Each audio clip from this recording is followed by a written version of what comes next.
Hey guys, welcome back to the channel. If you're new here, my name is Steve, and today we're finally talking about my neo-vintage Breitling B-1. This thing is a beast on the wrist, in a good way and in a bad way, and we'll get to that momentarily. But it's crazy how my perspective has changed from looking at just photos to actually getting it on the wrist. Because like I said, I'm torn on this piece. But before we get started with the review, please hit the like and subscribe buttons down below. It really does help the channel. All right, let's go ahead and jump into the specs of the Breitling B-1. We have a case diameter of 43.2 millimeters, a lug-to-lug of 50.6 millimeters, a thickness of a whopping 16.5 millimeters, lug width of 22 millimeters. The bracelet does taper from 22 millimeters down to 17.5 millimeters, and then back up to 19.5 millimeters at the clasp. Size to my wrist, it weighs in at 185 grams, 50 meters of water resistance, a sapphire crystal with anti-reflective coating on the top and underneath, and the movement is the B78 super quartz movement, which is accurate to plus or minus 25 seconds per year. So let's start off with why I like this watch in the first place, and the biggest reason is because of the AnyDigi display. I love the look of having an LCD screen on the dial and then raised above that with that analog display. I love the way that looks. I think it plays off really well. It's uncommon to see an AnyDigi watch that actually looks great in photos, and that's why I decided to pull the trigger on this. And yes, I know it is a neo-vintage watch, so you're not gonna have all of those upgrades like the newer Breitlings have. So I was prepared for that, but after getting it in, the negatives just piled up one after another after another. Yeah, I just kind of fell out of love with this piece. Now, at first glance, the denim blue dial does look a little bit complicated, but trust me, it is much easier to read after you look at it a few times. At the top and bottom of the dial, you see those LCD screens, and depending on the mode, it will change what is displayed on each of those screens. And typically, I am in day-date mode, so at the top, it'll have the day of the week, and at the bottom, it will have the month, the day, and the year. We do have the 12, 3, 6, and 9 Arabic numerals with dashes in between. The indices are printed on and are filled with superluminova. Around the outside radius of the dial, you can see those numerals for the slide rule bezel. And I don't know how to use a slide rule bezel. I have no clue to where even to begin with this, but it's there just in case you know how to use it. We have the Breitling logo printed in gold ink right above the hand stack, and printed right below the hand stack in white, we have Breitling Chronometer B1. Funny enough, there is no room on that dial for Swiss made, which is kind of a breath of fresh air. Like, you don't have to put Swiss made everywhere on the dial. I actually like that it's not here. We have loomed sword style hands.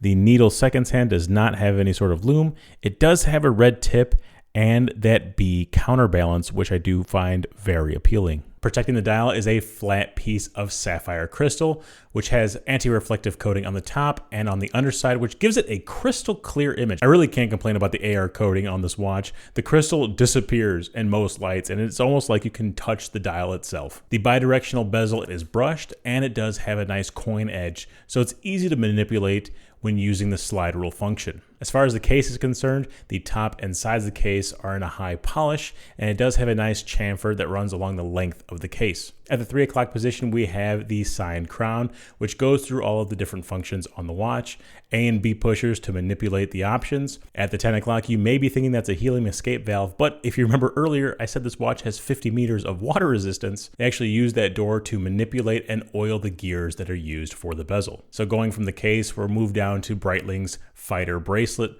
We have polished links on the outside, brushed links down the middle. These links are screwed together, and it does come off in a unique way that I haven't seen before. The clasp itself is a bit dated, but like I said, this is a neo-vintage piece.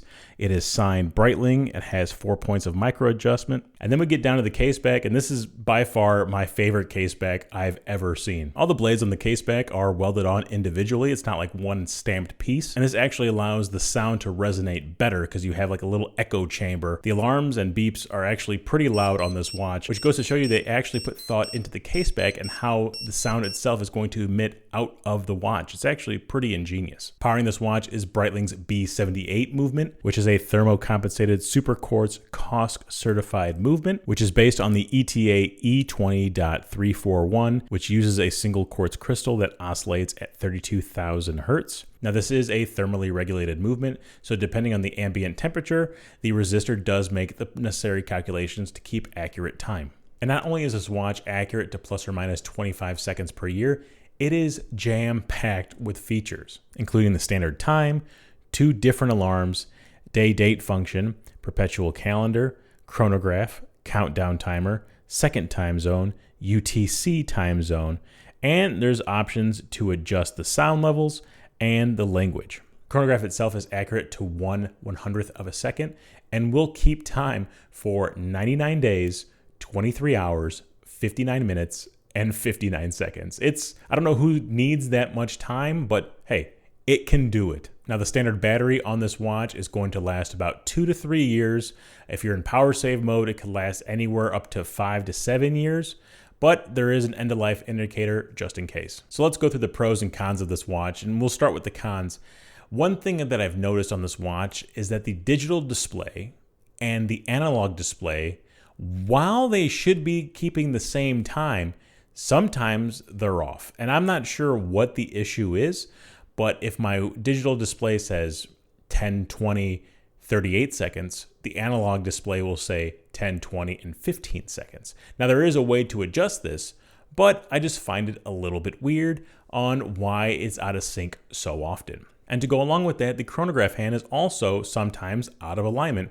And not to mention, there are 2 different setting procedures for each different function. My next con is going to be the fighter bracelet. And yes, I understand it's a neo-vintage piece, but that design has not withstood the test of time. And not only that, the finishing of the watch itself is just too much.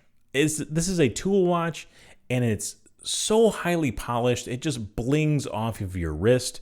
It just screams, look at me. And I understand for the era it was in, that's what was in vogue, was just highly polished, look at me Breitlings. And not only is the case itself overly polished, it is huge. It is thick, 16.5 millimeters for a quartz movement. That's just way too thick of a case design. And I get like the case back itself is overly engineered, which probably adds to the thickness, but it just seems way too thick for a quartz movement. 16.5 millimeters, that's for an automatic chronograph, not for a quartz chronograph. They could have definitely shaved off a few millimeters there and made it feel a little bit slimmer on your wrist. So let's move on over to the pros, with the biggest one being that this watch is feature packed. It literally has anything that you can possibly need. 3 separate time zones, 2 separate alarms, a chronograph, day-date function, perpetual calendar. It has everything that you want. It functions nicely. The pushers feel good. The crown feels good. The alarm and audible sounds are actually loud. You can hear them. It has a slide rule calculator. It has a countdown bezel. It has literally anything that you can possibly want from a tool watch. So that is going to be my biggest pro when it comes to the B1. The next pro is going to be that case back, and it is literally one of my favorite case backs I've seen on a watch. Another thing I love about this watch is the dial itself. It has a beautiful denim blue. It has the anti-digi displays. It looks complicated, but it's not at the same time. The Arabic numerals at the 12, 3, 6, and 9 are well proportioned. That slide rule bezel on the outside just looks so good.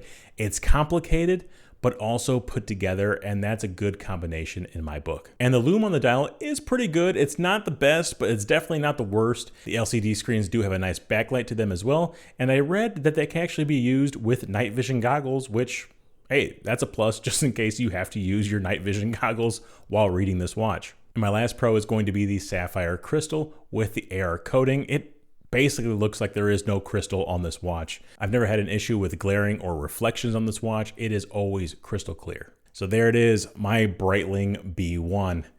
And I'm torn on this piece. Like, I can go 50-50. There are so many positives and so many negatives when it comes to this watch. I don't know. I kind of want to let it go and let someone else enjoy this piece. I also want to keep it for myself and just selfishly wear it everywhere. So go ahead and hit the like and subscribe buttons down below. It really does help the channel. And since you're here, you might as well watch my last video. What was it?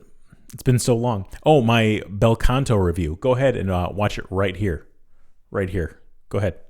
Click right there and watch my Bel Canto review.